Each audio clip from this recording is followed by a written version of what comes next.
The reason why I'm showing you this series is not for the cardio effect, nor for the strength effect per se.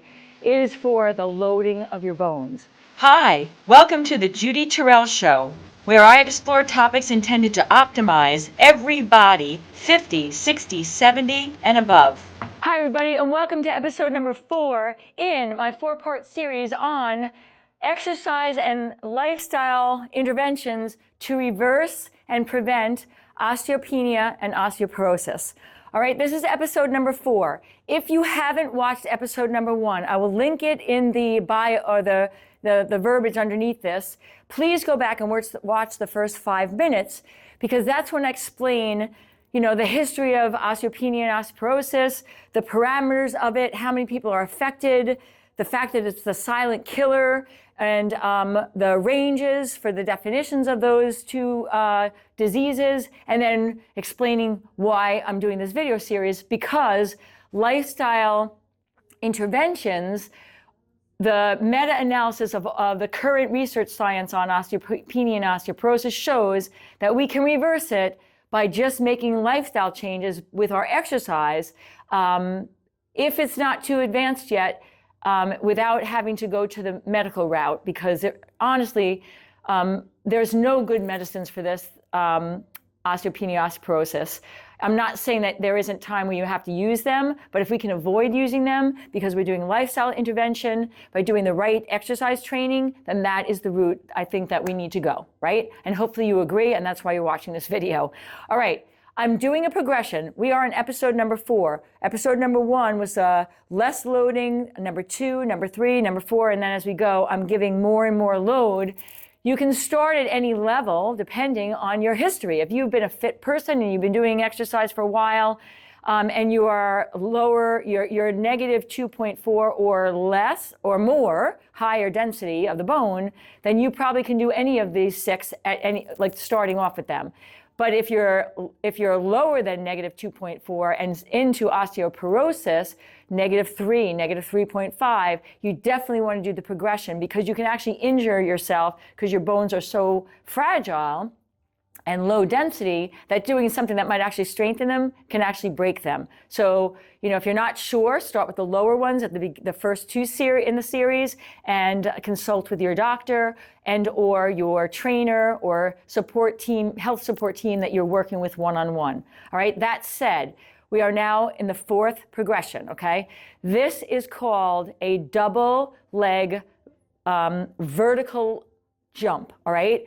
We just did in the last episode a horizontal jump. When you go vertical, you're now bringing you're not only just bringing the ground forces at 3 times your body weight or more, but you're also loading the bones in a multi-directional manner, because there's a forward force going on as well as a vertical force going on, all right? So that's why it's number 4 and not number 3. All right, so now I'm going to demonstrate what it looks like. In episode number 3, I talked about landing, because when you're doing double leg jumping, you have to land like a spring recoiling. You're absorbing the load by softening your body to absorb the weight as you're coming down on the floor. And if you don't do that, you can get hurt doing these exercises. If you land rigidly, that is definitely bad. And you want to practice landing before you actually do the more progressive exercises. And that's from this episode 4 up to 6. All right, so Your Second 50.life is my virtual platform that is designed for both men and women over 50 and 60, 70, and 80. And it includes pre-recorded video information on exercise and how to do it, whether you're fit and in good health, or if you have bad knees, bad shoulders, a bad back, whatever. It includes information on how to eat for weight management and how to eat for health management. It includes information on the psychology of aging and what do we need to do in our heads, because let's face it, this aging thing is not for the faint of heart.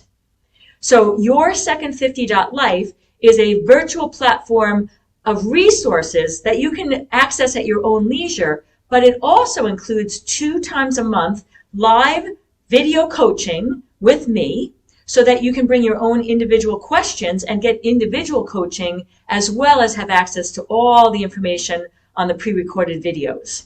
So please check it out because we're all in this together and we got this. The recoiling or the absorption means when you land, you want to land like a spring coming down on itself. And then if you're going back up, you go back up. If not, but in other words, don't land like this. That's rigid, okay? And your joints are at risk, and soft tissue like tendons in the joints are at risk, versus landing, and you can see I'm like a spring going down on myself, okay? Very important. All right, now, vertical jump is going to be, as it says, vertical, going forward. You're going to jump forward and then still have that recoil landing, all right? But vertical, now you've got a forward motion instead of just an up and down motion and the landing. So that's why it's a progressive as opposed to just jumping in place, which we've already done, okay? In a prior episode.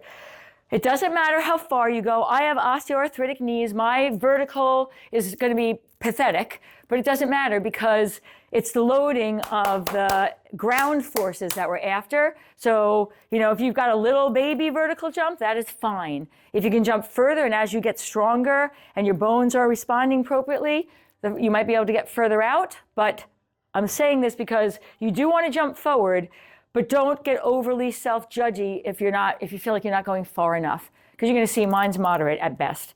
All right, so you're standing, and the idea is to jump forward and then land, okay, with your body weight and gravity coming down on you from the jump. So, soft knees to begin with, and then you're going to think forward. You can use your arms. So it goes jump, land. Okay, so I'm going forward. I landed like a spring, turn around. That's one. Same thing in the opposite direction. And 2, turn around. And I'm going to do 10, 3, because that's our set that I'm suggesting, and 4, and 5. Again, the soft landing, I want you to observe that. So it's land, right? 6, forward, 7, and 8, and 9, and one more, and 10. All right, as I said in the last video, that is going to get your heart rate up and your respiratory rate up, and that's a great secondary benefit, but we're not doing it. The reason why I'm showing you this series is not for the cardio effect, nor for the strength effect per se. It is for the loading of your bones. So this is a vertical jump. You've got 2 forces now, forward and horizontal, coming down on the bones. Multi-directional loading is important for bone density. I just did 10 there, showed you how to do it. You're going to do 3 sets of 10 every other day, all right? 3 sets of 10 every other day with a vertical jump as your jump training to reverse osteoporosis and osteopenia. All right, everybody, this is episode number 4. I have 2 more to go, and they're getting progressively more demand on the bones. So I hope I see you in number 5. And if you would like to have access to some of my additional resources, I can be found at Facebook, Instagram, YouTube, and on my website, www.judyterrell.com.